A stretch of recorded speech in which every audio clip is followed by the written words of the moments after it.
Some plants, however, do not give their pollinators any reward of any kind.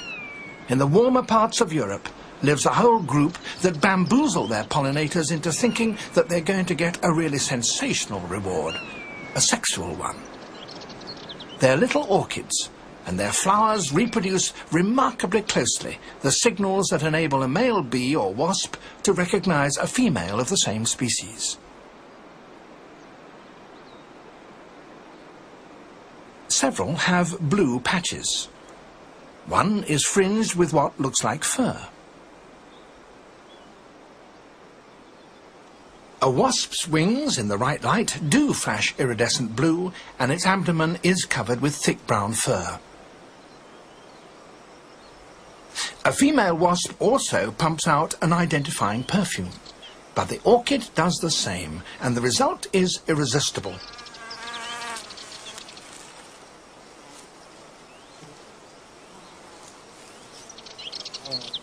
As the male wasp nuzzles forward in his attempts to mate, he butts the pollinia which stick to him like yellow horns.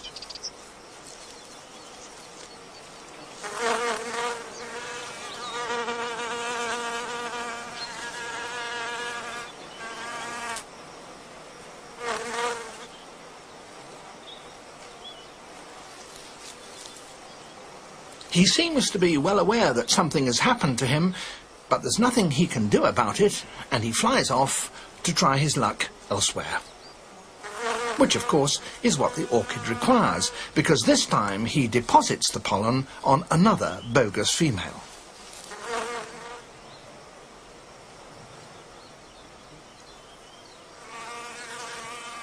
The hairs on many of these orchids run downwards, as though the female is sitting with her head up. But some reproduce her clinging head down, and then the male must land that way if he wants to mate, and he will get the pollen stuck to his rear.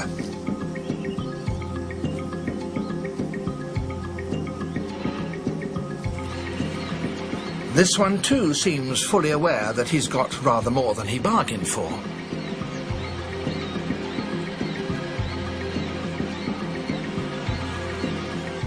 The orchid's mimicry is so convincing and enticing that sometimes a flower will attract a whole scrum of sex-crazed suitors.